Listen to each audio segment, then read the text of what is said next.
Amis photographes, bonjour et bienvenue dans ce nouveau tuto.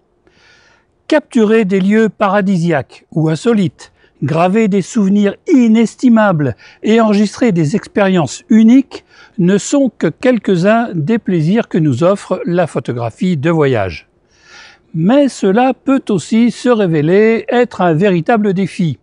Les contraintes de temps et la logistique peuvent vite entraver ton enthousiasme et créer des frustrations que tu peux pourtant très facilement éviter. Aussi, à l'aube de ces vacances d'été 2020, j'ai décidé de créer plusieurs tutos sur ce thème, en commençant par te donner 10 conseils éprouvés et essentiels pour t'aider à relever ce défi. Allez, on commence. Conseil numéro 1, pose-toi les bonnes questions.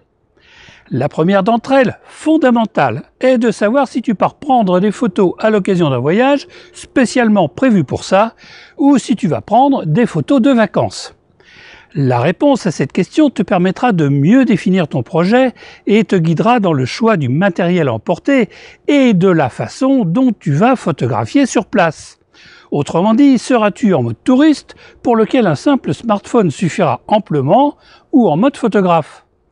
Ton projet doit aussi être clairement défini avant le départ pour pouvoir y associer ta famille qui devra accepter à l'avance que tu puisses de temps en temps revendiquer des marges de liberté pour pouvoir te concentrer sur l'exercice de ton art. Si tu pars en vacances mais que tu souhaites tout de même créer des photos plus intéressantes que de simples cartes postales, tu devras organiser ton voyage en conséquence, en concertation avec les autres membres de la famille. Le photographe a souvent besoin de solitude. Ce n'est pas une raison pour se couper de ce qu'on aime. Conseil numéro 2, voyage léger.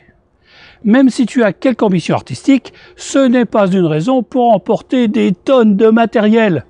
En général, un boîtier fera l'affaire et une seule optique à focale variable, allant d'un grand angle moyen à un petit télé, complété éventuellement par un doubleur de focale qui te dépannera dans certaines circonstances. Pour un APS-C, le 18-135 mm standard sera largement suffisant. Si tu dois faire de la photo animalière, il est évident qu'un télé te sera plus utile. Tu pourras alors le compléter avec un 50 mm ouvrant à un 4 ou un 8 qui te servira dans beaucoup d'autres occasions. Tu n'oublieras pas un filtre polarisant. Au niveau éclairage, le flash Cobra peut être indispensable. Pense aussi au trépied. Il en existe en carbone très léger et compact. Tout ça sera rangé dans un sac dédié, avec des piles pour le flash, de quoi nettoyer les objectifs, des cartes mémoire, les batteries de rechange et un chargeur. Rassemble ce matériel avant d'acheter le sac si tu n'en as pas. Tu constateras que tout ça ne prend pas beaucoup de place et n'est pas très lourd. Personnellement, je préfère un sac à dos. Mais tu préféreras peut-être avoir un sac en bandoulière qui te permettra de dégainer ton boîtier plus rapidement. Je ne te conseillerais donc pas là-dessus.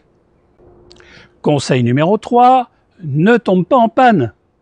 Rien de plus rageant que d'être obligé d'arrêter sa séance de prise de vue parce que la batterie est déchargée ou que la carte mémoire est pleine. Alors, prends tes précautions. Quand tu pars en voyage, tu dois avoir au moins 2 batteries supplémentaires et un chargeur bien sûr, et suffisamment de cartes mémoire. À ce propos, je te conseille plutôt d'avoir des cartes d'une capacité moyenne que des cartes à grande capacité. En effet, les cartes sont fragiles et si une vient à tomber en rade alors qu'elle est pleine des photos des 10 ou 15 derniers jours, tu vois le blême. Une carte de 8 Go peut contenir à peu près 200 photos RAW non compressées avec un échantillonnage de 12 mégapixels et une carte de 16 Go près de 400. C'est largement assez pour un jour ou deux et je te déconseille de choisir une plus grande contenance. Il ne te reste plus qu'à prévoir le nombre de cartes nécessaires en fonction de la durée de ton séjour et du nombre de photos que tu prévois de prendre en moyenne dans une journée. Tu pourras ranger les cartes dans les étuis spéciaux, souples ou rigides, qui les protégeront bien. Fais attention cependant, certains sont prévus pour tel type de carte et pas pour d'autres. Conseil numéro 4, sois toujours prêt. Être prêt, ça signifie plusieurs choses. La première, c'est que tu dois préparer ton voyage, savoir ce que tu veux absolument photographier et, de préférence, quel est le moment le plus propice pour ça. Des applis comme Sunseeker ou Sun Surveyor te permettent d'anticiper la course du soleil. Mais tout ne peut pas être planifié. Et pour que le voyage soit vraiment intéressant, il faut accepter une part d'improvisation qui te demandera en contrepartie de la réactivité. Être prêt, ça veut donc dire aussi que ton appareil doit être rapidement accessible, pré-réglé en fonction des conditions d'éclairage de chaque moment de la journée et du lieu où tu te trouves. Un bon départ est de se caler en priorité à l'ouverture, réglé sur f8, ISO au minimum. Si tu connais ton réglage de base, tu pourras le modifier très rapidement en fonction des circonstances. Entraîne-toi aussi à augmenter et diminuer l'ouverture et les vitesses, les yeux fermés, une main dans le dos en faisant le poirier. Bon, peut-être que j'exagère un peu, mais tu comprends l'idée. Conseil numéro 5, sois patient. La patience, tu le sais si tu suis mes tutos ou mes formations, est une qualité essentielle du photographe. En voyage, on peut avoir tendance à oublier cette vertu, surtout si le programme est trop chargé. Or, il y a de multiples occasions où ta patience sera éprouvée. Attendre que les Japonais sortis du car se poussent un peu pour pouvoir photographier un monument, attendre qu'un événement compressant probable se produise réellement, etc., etc.